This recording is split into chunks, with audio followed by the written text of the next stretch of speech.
Alguna vez te has preguntado por qué hay personas que parecen no soportar incluso cuando solo les has mostrado amabilidad? Puede ser desconcertante e incluso doloroso. Tal vez te sorprendas repasando conversations en tu mente, cuestionando tus acciones e intentando entender cómo un gesto amable podría generar resentimiento.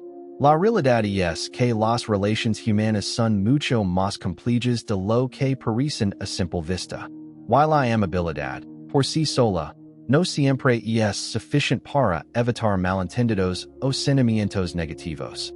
En este video vamos a explorar 5 razones, inspiradas en las ideas de Carl Jung, que explican por qué algunas personas pueden empezar a rechazar aunque tus intenciones son puras.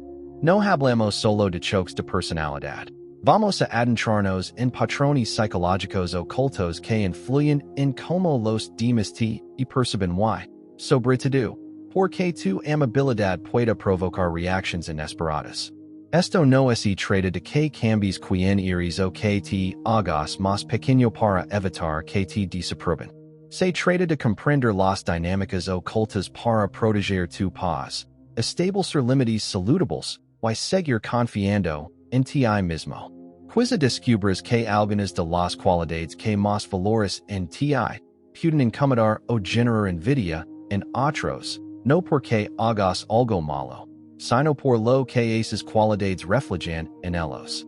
While final te revelar lo que casi nadie se atreve a decir sobre este tema, algo que podría cambiar por completo la forma en que interpretas ciertas relaciones.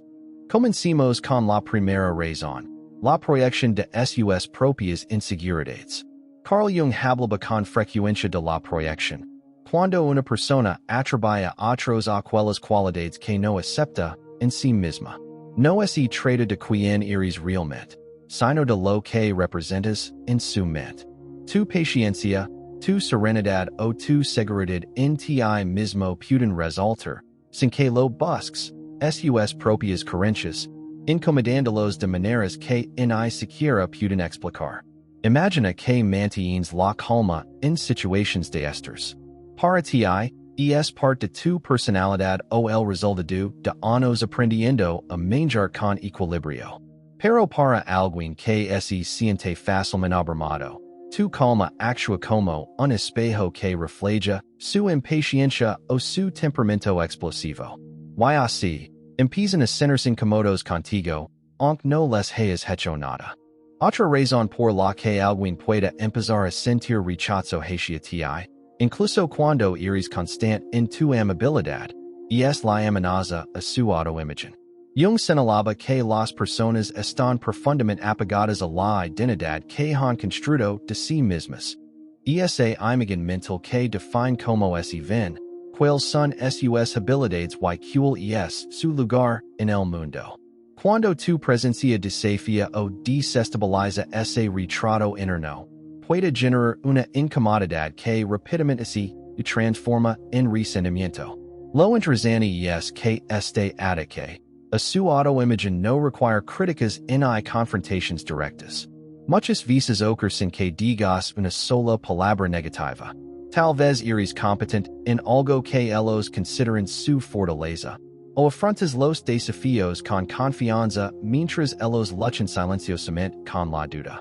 Puede que tu estabilidad, tu éxito o incluso la forma en que te relacionas con los demás represent, para ellos, una comparación no solicitada. Y en su mente, es más fácil recentrar que replanearse quién son o cómo se valoran a sí mismos.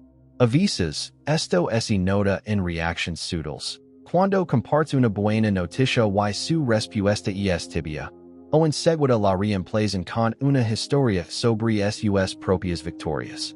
O quizá se vuelven más competitivos, intentando opacar en conversations o reuniones.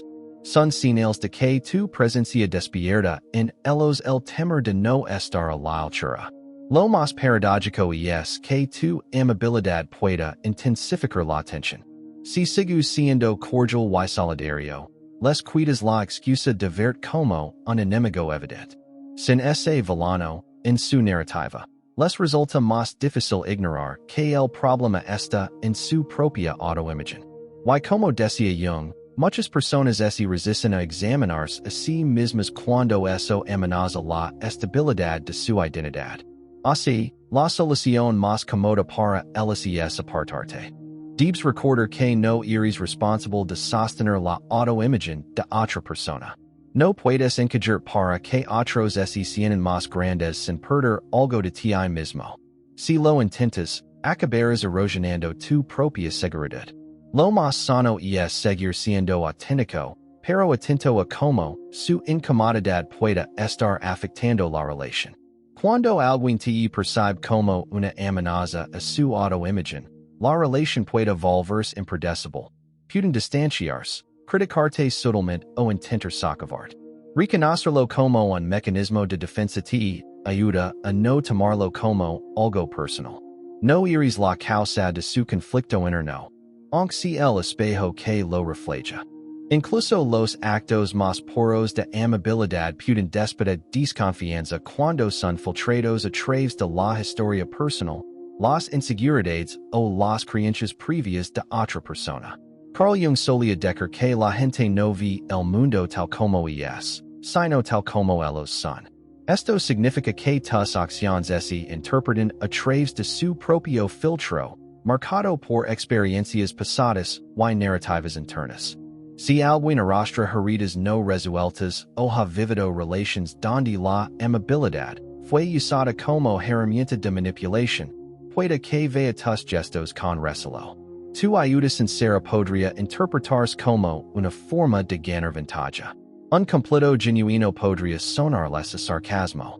Incluso detalles pequeños, como recordar algo que te contaron o preocupar por su bienestar, pueden ser vistos como un intento oculto de acercar con fines poco claros. Mientras más generoso y constante seas, más podrían preguntarse. ¿Cuál es el truco? Este patrón es común en quienes han sido decepcionados o traicionados antes. Si en su pasado la bondad vino acompañada de condiciones, su instinto será protegerse, incluso cuando no hay motivo para hacerlo. La proyección también juega un papel aquí. Si ellos mismos han actuado con segundas intenciones en algún momento de su vida, asumirán que los demás funcionan igual. Por eso, tu comportamiento, por muy genuino que sea, pasa por el filtro de sus propias sombras. La consecuencia es que su desconfianza les impide recibir justamente aquello que, en el fondo, desean, conexión y apoyo reales. En la práctica, esta interpretación errónea se nota en interacciones más frías. Aceptan menos tu ayuda, responden con frases cortas o evitan abrirse. Con el tiempo, esa distancia puede hacer creer que cometes algún error, cuando, en realidad, el problema existe solo en su percepción. En estos casos, la tentación es sobreexplicar, dar más pruebas de tu buena intención o esforzar por ganar su confianza. Pero eso suele tener el efecto contrario. Puede parecerles defensivo o sospechoso. Lo más efectivo es seguir siendo coherente con tus valores, actuar con sinceridad y solta la necesidad de que te creen. Al final, algunas personas no podrán confiar plenamente en tus motivos hasta que resuelvan sus propios conflictos internos. Y eso no es algo que tú puedas hacer por ellos. La envidia es una de las fuerzas más silenciosas pero poderosas que transforman la amabilidad en resentimiento. Surge cuando alguien ve en tu vida tus relations o tus logros aquello que ellos desearían tener. Aunque no presumas, tu felicidad puede reflejar lo que ellos sienten que les falta, generando incomodidad. La envidia rara vez se muestra de forma directa. Aparece como críticas sutiles, cambios de tema o incapacidad para celebrar tus éxitos. Lo irónico es que tu cordialidad pueda intensificarla, porque les quita la excusa de verte como un enemigo. No es realmente sobre ti, sino sobre la distancia entre su vida y la que desean. No puedes reducir tu alegría para tranquilizar a otros sin disminuir tu propia vida.